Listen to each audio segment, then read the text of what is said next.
Before I tell you what happened, do me one favor. If you enjoy slow-burn, realistic horror stories like this one, consider subscribing to the channel, leave a like, and tell me in the comments where you're listening from and what time it is there.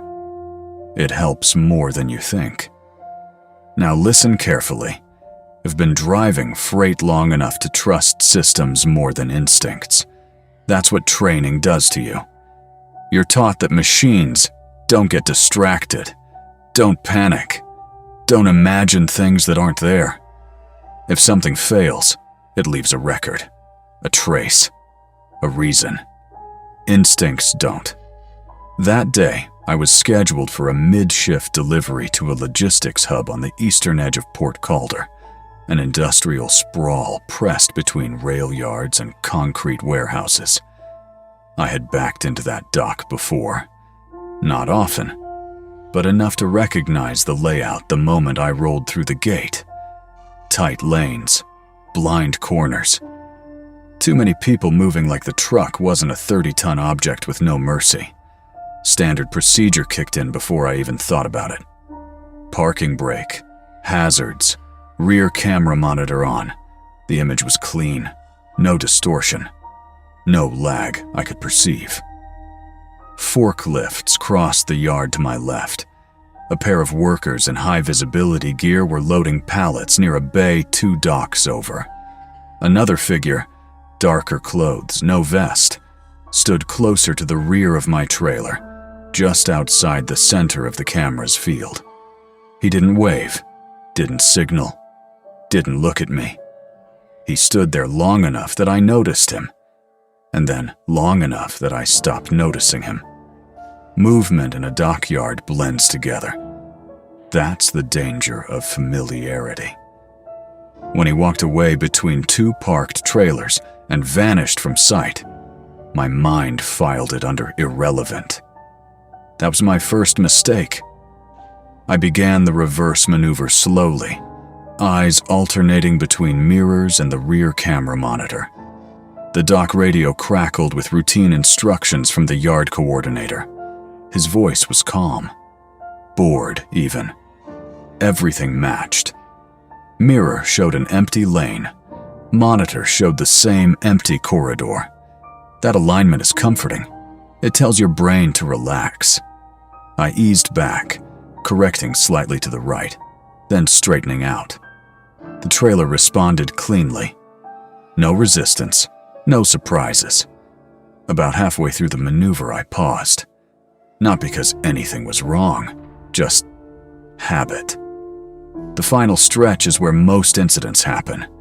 That's where shortcuts get people hurt. I glanced at the monitor again. Clear. Then something in the corner of the screen caught my attention. Not movement, not shadow. A number. The timestamp. It didn't match what I expected. Not enough to be obvious. Just enough to itch. I checked my phone without really deciding to. The difference was small. Small enough that my brain tried to excuse it immediately. Clocks drift. Systems desync. It happens. Still, I stared longer than necessary. The radio crackled again, asking if I was good to continue. I said yes, but my eyes didn't stop comparing. Mirror, monitor, mirror, monitor. For several seconds, they told the same story. Empty space. And that's when the thought arrived fully formed, unwelcome and cold. What if one of them is late? I stopped the truck. Not abruptly. Just enough to feel the brake engage. I got out without announcing it on the radio. Walked to the back of the trailer. The lane was empty. No crouched figure. No worker. No movement. I raised my arm slowly and swept my hand across the space where the camera should see it. Left to right. Deliberate. Then I climbed back into the cab and watched the monitor. I counted silently. 1, 2, 3. My hand appeared on the screen exactly when I reached the third count. Perfectly delayed. Not glitchy. Not distorted. Precise. The realization didn't come with panic. It came with clarity. The system wasn't broken. It was lying. I stayed frozen in the driver's seat, staring at an image I now knew was from moments ago. A memory presented as reality. 3 seconds isn't much, unless someone knows exactly how to use it. The radio came alive again, the coordinator's voice telling me the lane was clear, that I could finish the maneuver. His tone hadn't changed.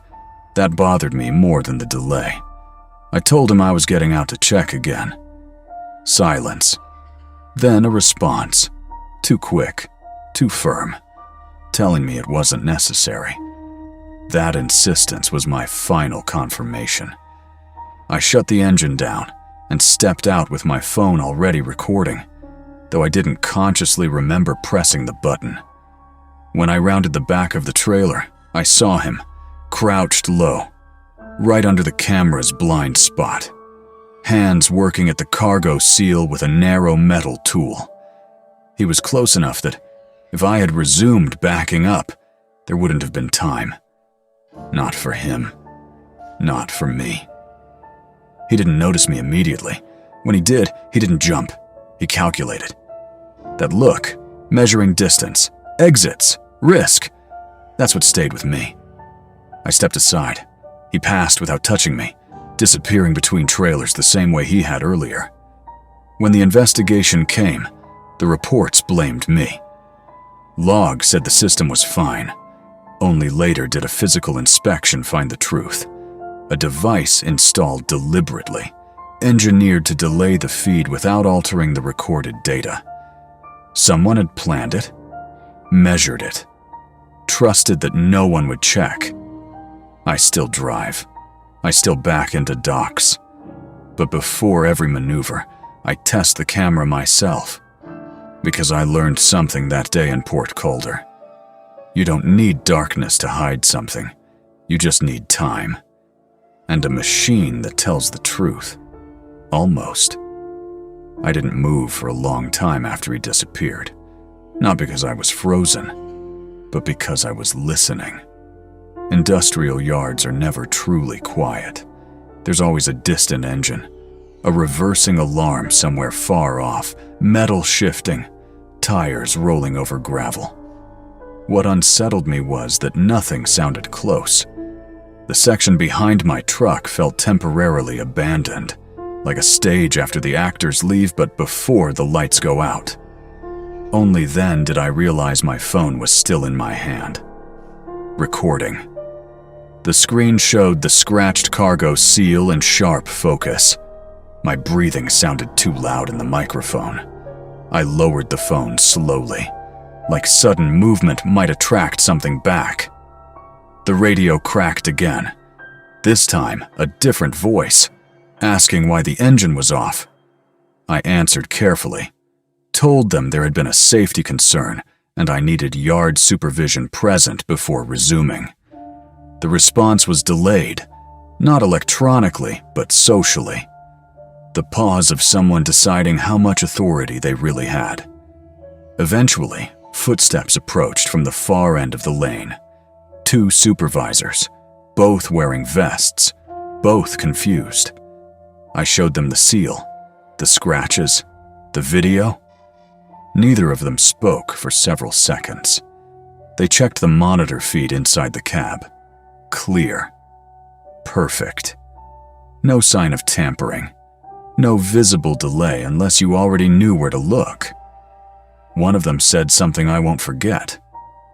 If you hadn't stopped when you did, we'd be filling out very different paperwork. The incident report took hours. Statements, restatements, technical checklists that asked the wrong questions because they assumed the wrong failure. The rear camera system passed every automated diagnostic. The timestamps aligned with yard logs. The recorded footage showed an uninterrupted, empty lane during the maneuver. According to the data, nothing had been there. I was sent home pending review. That night, I replayed my phone video more times than I can count, frame by frame. The angle never caught his face, just his posture, his hands, the tool. There was something disciplined about the way he worked, like he wasn't improvising, like he had rehearsed. That thought bothered me more than the threat itself, because it meant this wasn't opportunistic, it was procedural. The suspension notice arrived the next morning. Temporary, administrative, neutral language that still felt like accusation.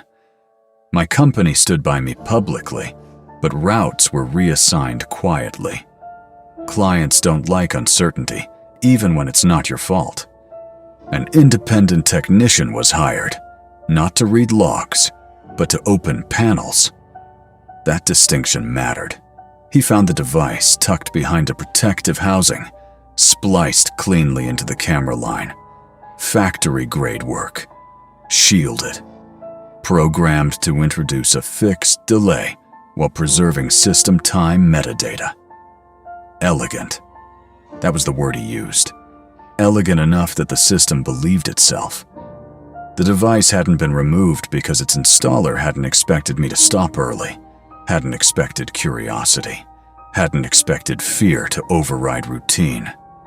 Security footage from the yard showed the same man entering long before my arrival. Different angle, same posture.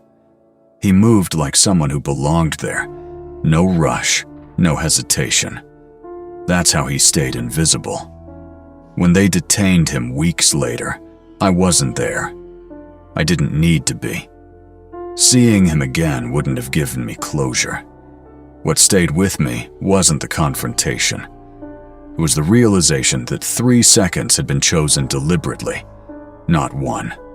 Not 5. 3. Enough time to step in. Enough time to work. Enough time to step out. And enough time for a machine to lie convincingly.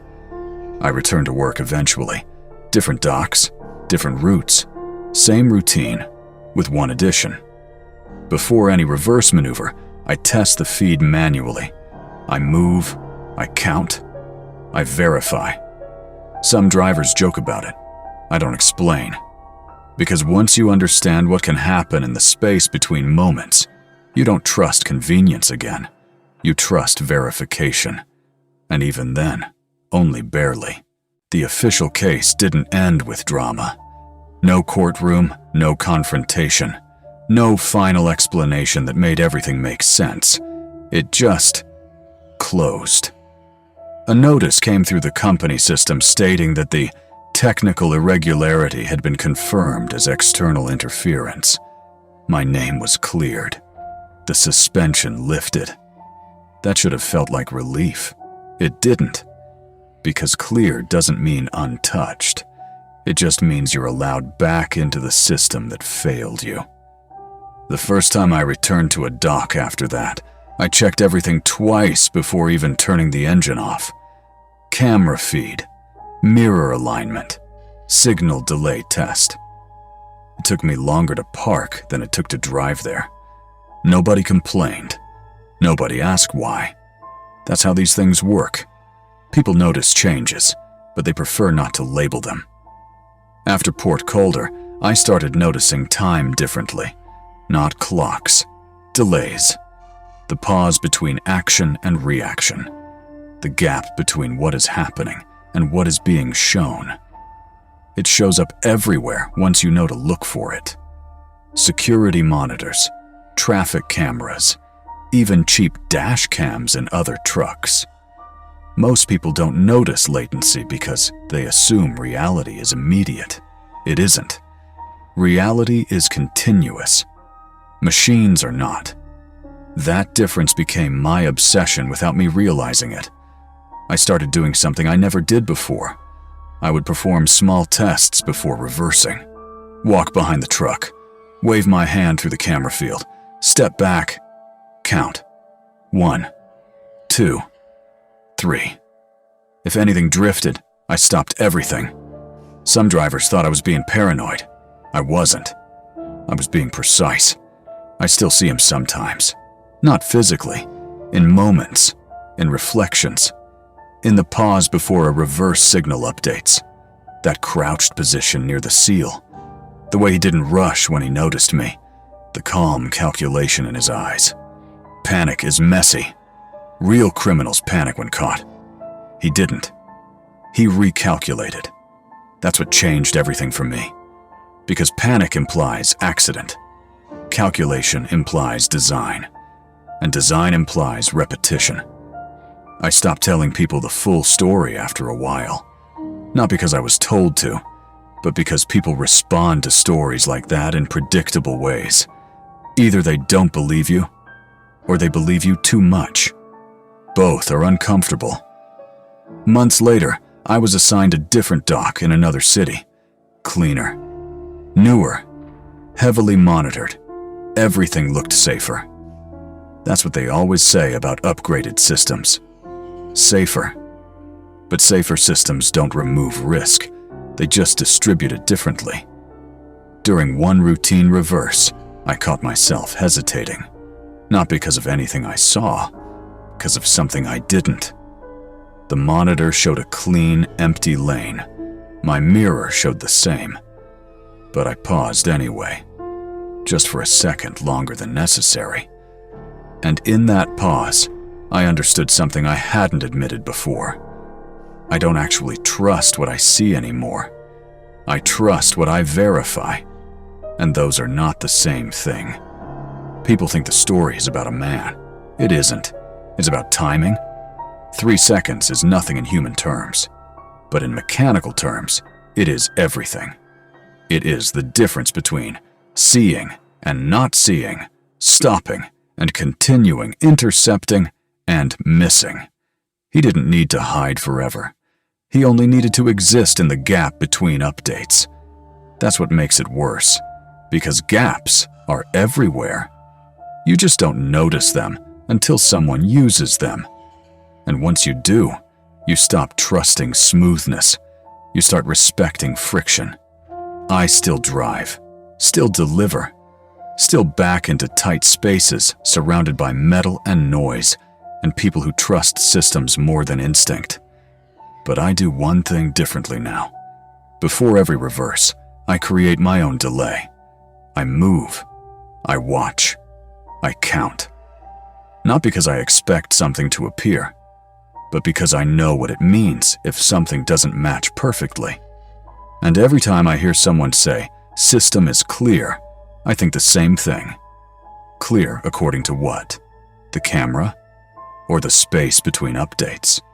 Because that space is where everything happens. And that space is where I learned the truth. Nothing is as immediate as it looks. Not even danger. My name doesn't matter anymore. What matters is this. If you ever see something on a screen that looks safe, pause and ask yourself how long ago that image was actually taken. Because sometimes, the most dangerous thing you can trust is now.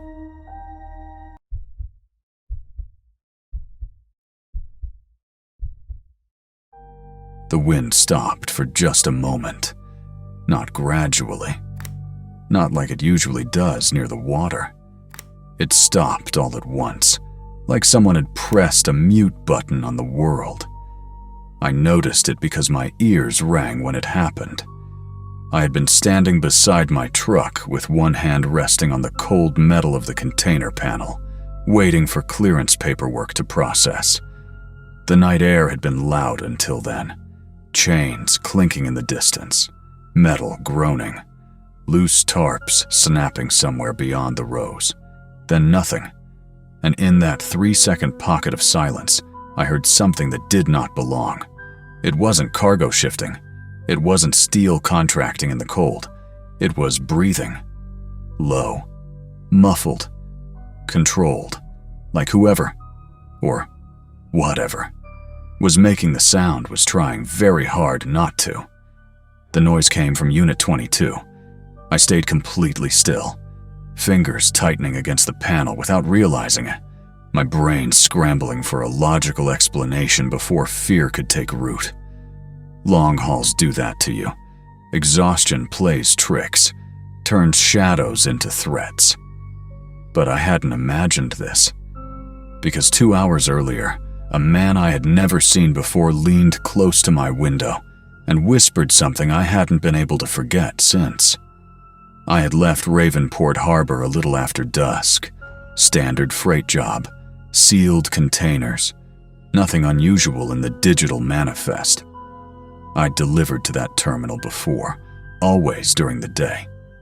Day shifts meant noise, movement, radios crackling, cranes swinging overhead like giant insects. You could feel human presence everywhere. That night was different. By the time I arrived, the clock on my dashboard showed late enough that the harbor felt abandoned. Only a few sectors were lit, and the lights themselves were weak, yellowed, casting long shadows that stretched across the asphalt like oil stains. I was directed to Sector F, a storage row near the water. As I maneuvered the truck into position, I noticed how quiet it was. No radios, no shouts, just wind rolling in from the dark surface of the bay. I hadn't even turned the engine off yet when someone appeared beside my door. He didn't come from the main access route. He stepped out from a narrow corridor between two container stacks, so close to my truck that I flinched. Orange safety jacket, white helmet, no visible badge. I tapped the window, gesturing that I was getting out, but he shook his head and pointed sharply downward, signaling me to lower the glass. When I did, he leaned in close. His voice was barely above a breath, lips almost brushing the metal of the door. "Whatever happens," he said, "you do not open Unit 22. That was it. No explanation. No name. No warning tone. Just instruction. Before I could ask a single question, he stepped back and disappeared into the same narrow corridor he had come from. I stayed in the truck for nearly 2 minutes, staring at my reflection in the windshield. When I checked the side mirror, the corridor was empty. Unit 22 sat directly ahead of my parking spot. Standard size, standard seal. Serial numbers matching the manifest. There was nothing about it that stood out. Nothing I could point to and say, "That's wrong," which made the warning worse. Later, a dock agent arrived. Older guy, clipboard. Barely looked at me while I signed the register. He didn't mention Unit 22, didn't mention inspections. After that, I was directed to the waiting room. Bad coffee, fluorescent lights, a large glass window overlooking the container rows. I avoided looking through it. I told myself I was tired, that my brain was replaying the encounter because it didn't like unanswered questions. But unease doesn't fade when you ignore it. It tightens. I don't know what finally made me stand up. It wasn't curiosity. It definitely wasn't bravery. It was that restless feeling, like staying seated would somehow make things worse. I took my coffee and walked out, moving slowly, deliberately casual, like any driver killing time before clearance. No one stopped me. Unit 22 was positioned at the end of its row, near a narrower service corridor, where the lights were spaced farther apart. I stopped about 15 feet away. Seal intact, numbers correct, nothing wrong. Then the wind stopped, and in the silence, I heard it again. Breathing. Rhythmic. Measured. Too controlled to be an accident. I stepped back without realizing I had moved. My phone was already in my hand. I don't remember deciding to take it out. I meant to photograph the serial number. Proof, maybe, in case I needed it later. But the screen showed something else. No signal. No emergency bar. That entire stretch of the yard was dead. I put the phone away, finished my coffee, even though it had gone cold, and walked back without running. Running would draw attention. To what, I still didn't know. I had been back in the waiting room for maybe 20 minutes when he appeared. Tall, broad shoulders, port uniform, His badge was wrong. Too low. Twisted, like it had fallen and never been adjusted. He approached me with a clipboard and spoke casually. "Surprise inspection," he said. "You'll need to come with me. No document check. No ID request." Behind him, about 30 feet away, another man stood against the warehouse wall. No uniform, no badge. He didn't move. The supervisor didn't acknowledge him at all. As we walked, I noticed something that made my stomach tighten. Security cameras lined the corridor. All of them were off. No red lights, no blinking standby indicators. Off. The supervisor stopped in front of Unit 22. "That's the one," he said. "Release the seal." The second man had moved closer. I hadn't seen him walk. I didn't argue. I didn't look surprised. I calculated. Distance to exit. Positions. Obstacles. My hand slipped into my pocket and wrapped around the truck key fob. I pressed the alarm. The sound exploded through the corridor. Metal screamed back the echo. I moved before anyone could react. I reached the warehouse doorway just as someone opened it from inside. Light spilled out. I turned back once. The supervisor stood exactly where I'd left him. The second man was gone. Not walking away. Not hiding. Gone. Later that morning, Unit 22 vanished from the terminal. No records, no footage, no transfer logs. The man in orange never existed. Neither did the supervisor. I was released near noon with instructions not to talk. I still don't take untraceable container jobs. Not because I'm afraid. Because I know what breathing sounds like. And I know what it means when it comes from sealed steel. I don't stop for people on isolated roads anymore. Not because I'm cruel. Not because I lack empathy. But because one winter night taught me that some people lie in the snow on purpose. When I pulled him off the ground and put him in the passenger seat, the first thing I thought was that I'd done the right thing.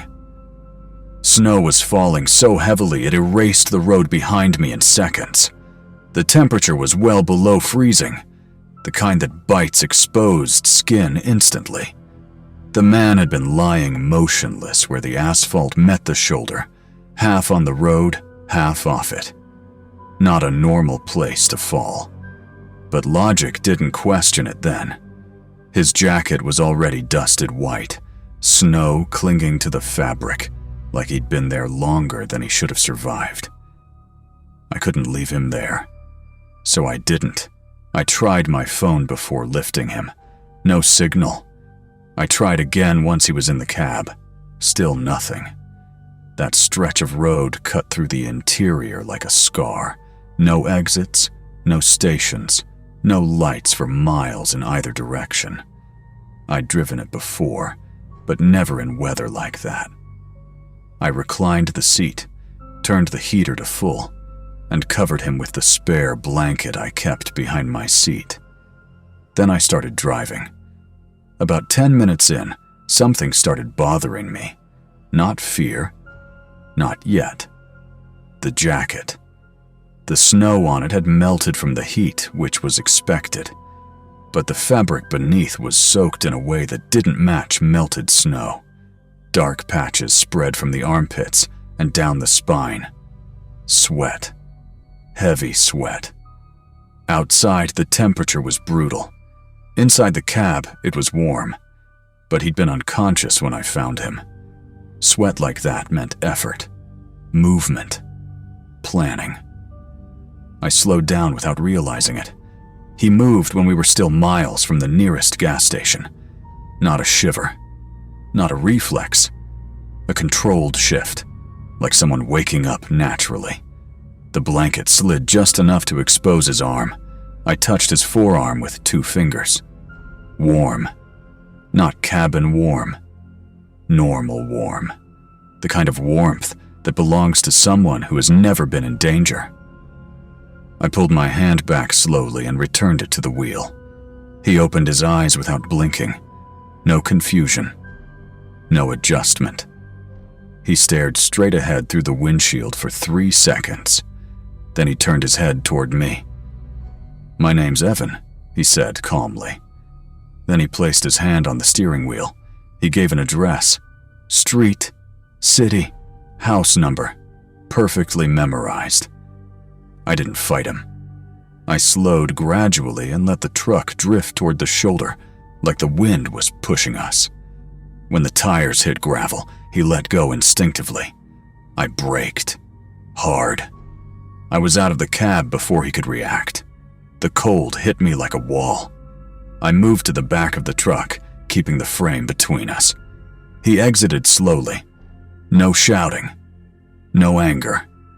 Just watching. Waiting. When another truck's headlights appeared in the distance, he stepped back into the storm and disappeared like he'd never existed. At the gas station, the attendant listened quietly. Then he told me someone else had come in weeks earlier. Same road, same story. Man in the snow. Planned. I still think about the warmth. That's what gives him away.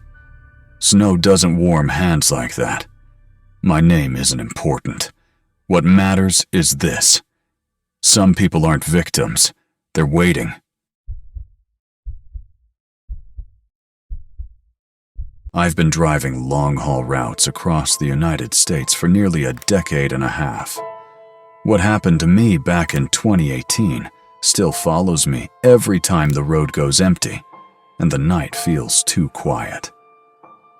That night, I was hauling a refrigerated trailer through a remote desert highway somewhere between Nevada and eastern Arizona. I honestly couldn't even tell you what was in the trailer anymore. Bills were piling up back then, and I was taking whatever route paid. The highway was dead. No traffic. No lights.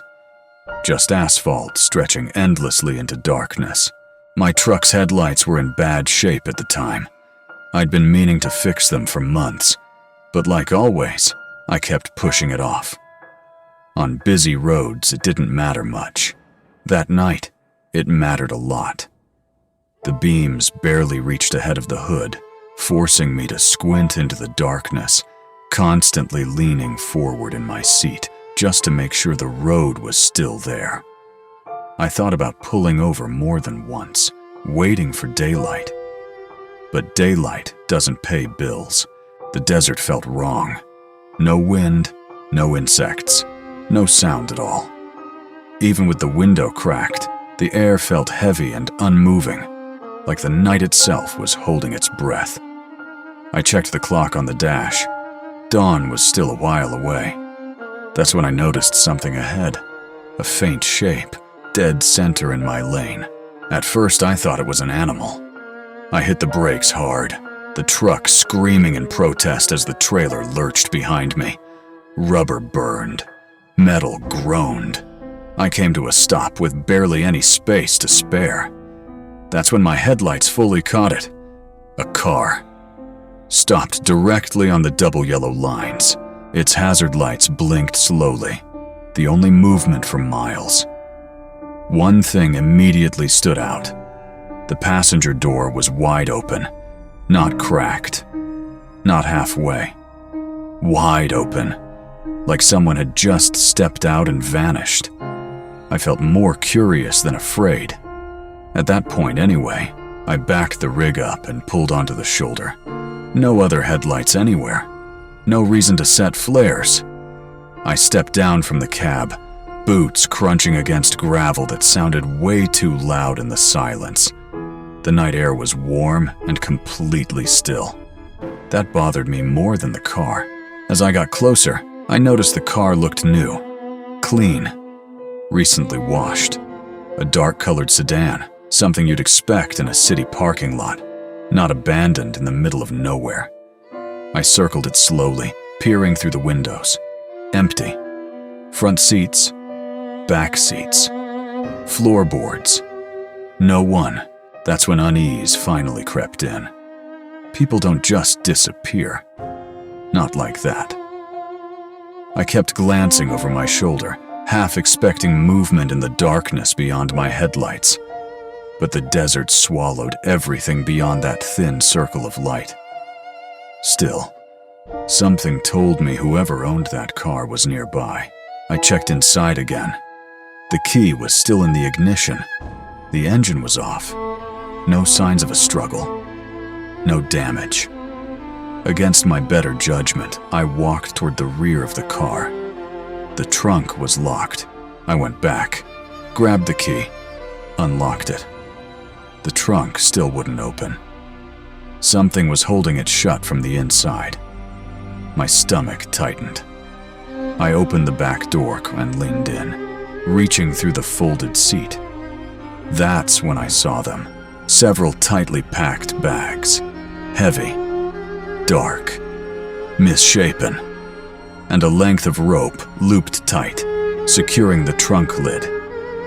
I glanced over my shoulder one more time. Nothing moved. I reached out. The sound exploded through the desert. A deafening blast that cracked the silence wide open. I slammed my head against the roof in pure shock, heart jumping into my throat. I dropped the keys without even realizing it and stumbled backward out of the car. Someone shouted. Close. Too close. "Hey!" The voice was rough, angry, rushing toward me. I didn't look back again. I ran. I climbed into the cab, hands shaking so badly I nearly missed the ignition. The engine coughed. Stalled. That's when I saw him. He was short and broad, wearing worn work clothes and heavy boots. In one hand, a small shovel. In the other, a long rifle that looked older than both of us. He didn't look wild. He looked worried. That somehow made it worse. The engine finally caught. As I rolled past him, we locked eyes. He dropped the shovel and raised his hands, shouting for me to stop. I didn't. In my mirrors, I watched him sprint back to his car. Moments later, headlights flooded the road behind me. He was coming after me. I floored it. My hands were locked wide around the wheel as I called emergency services, barely able to explain through my fear. The car stayed right on my tail, horn blaring non-stop. I'd never been that scared in my life. After what felt like forever, flashing lights appeared ahead. The pursuing car suddenly swerved off the road and vanished into the desert. I pulled over, shaking uncontrollably. I told the officer everything. They took notes, promised follow-up. No one ever called. I still don't know what was in those bags. And I don't know why that man tried so hard to stop me from leaving. All I know is this. I never drive desert highways at night anymore.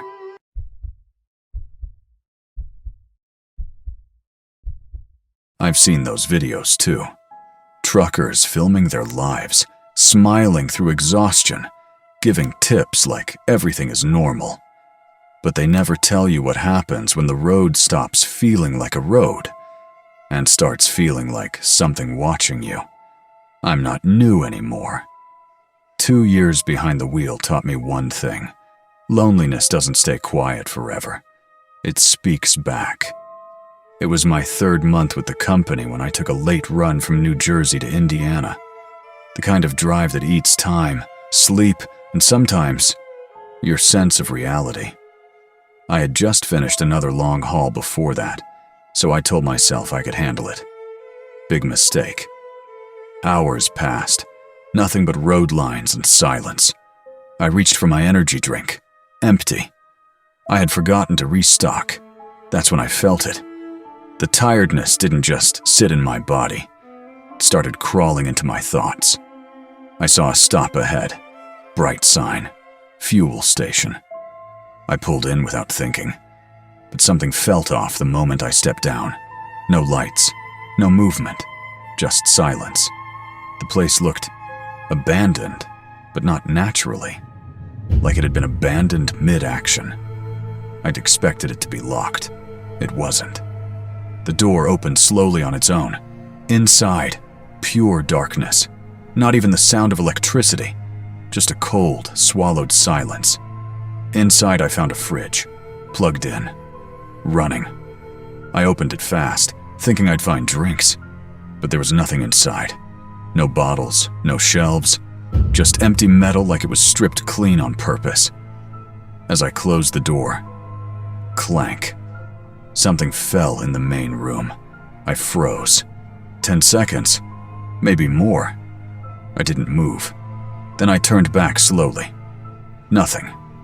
But the silence felt different now, like it was waiting for me to leave. I didn't wait. I left. Fast. There was another shop a few miles ahead, still open. I grabbed a drink, paid, and walked out. But something told me that place didn't let me leave. It only let me think I did. Back on the highway, I felt normal again, until I checked my mirror. Behind me, the cabin curtain moved. Slowly. No air vents were on. No windows open. Just movement. Like something breathing behind me. I told myself it was nothing. But my hands were shaking. I reached for my phone and searched the nearest police station. Because deep down, I knew. I wasn't alone in that truck anymore. The next 20 minutes were hell. Every shadow in the cabin felt alive. Every sound felt closer. I kept imagining hands reaching from behind me. I pushed the truck faster, not to escape the road, but to escape whatever was inside it. I stopped right in front of the station, jumped out, ran inside. Within seconds, they surrounded my truck. When they opened the back, everything changed. They pulled out 3 people, 2 men, 1 woman, covered in torn blankets, like they had been living inside my truck for days. One of them held blades, but they didn't speak. They only stared at me, like I was the intruder. I still don't know what I picked up on that road, but I do know this. I never stopped at abandoned places again.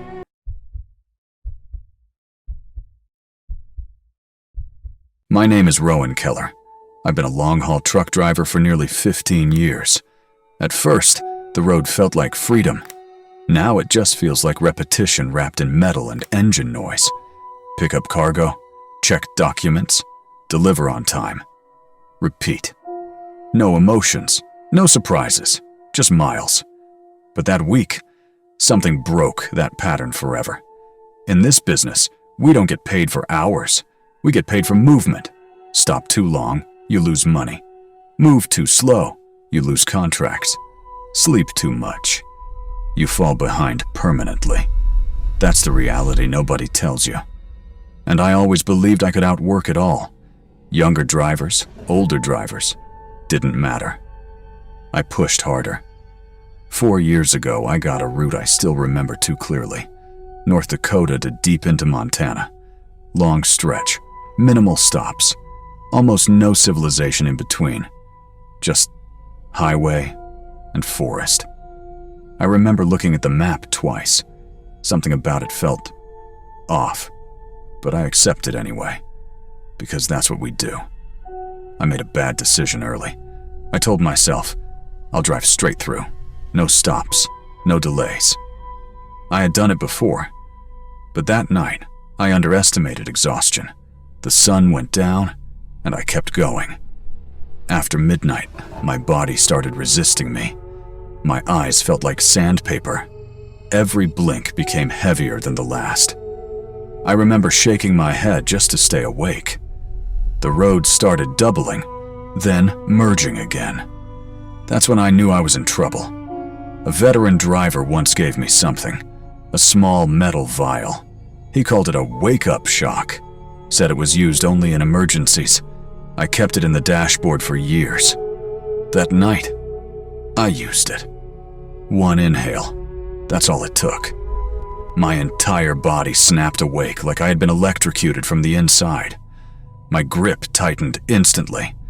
My vision sharpened violently. For a few minutes, I felt invincible again. The problem with artificial alertness is that it fades. And when it fades, It hits harder than before. My head started nodding again. The truck drifted slightly toward the shoulder. That's when I knew I needed to stop. But there was nowhere to stop. The highway had no exits, no gas stations, no rest stops, just endless black road, surrounded by thick forest on both sides. It felt like the world had been erased, except this strip of asphalt. Then I saw it. A purple dress, right in the middle of the road. No car, no person, just clothing. Placed perfectly like it was waiting. I slowed down instinctively. A few hundred yards ahead, shoes, not scattered randomly, placed deliberately, like a path. Then more clothing. Smaller pieces this time. Children's clothing. That's when my stomach dropped completely. Because this wasn't an accident. It was a message. I couldn't keep driving. Something inside me refused. I pulled the truck to a stop. The engine idled. Then silence. For the first time that night, I heard nothing except the forest. I stepped out. The air hit me like ice. But it wasn't just cold. It felt aware, like the forest knew I was there. I looked into the woods, and I realized something. It wasn't just dark. It was layered, like something was moving inside it but refusing to be seen. A crunch. Left side. I froze instantly. Another sound. Right side. Now I wasn't alone. I was surrounded. Then I heard it. A child crying. But it wasn't coming from one place. It was everywhere. I turned my headlights into the forest and saw movement. 3 figures. One holding a speaker system. It wasn't real. It was a setup. A lure designed to pull drivers off the road into the dark.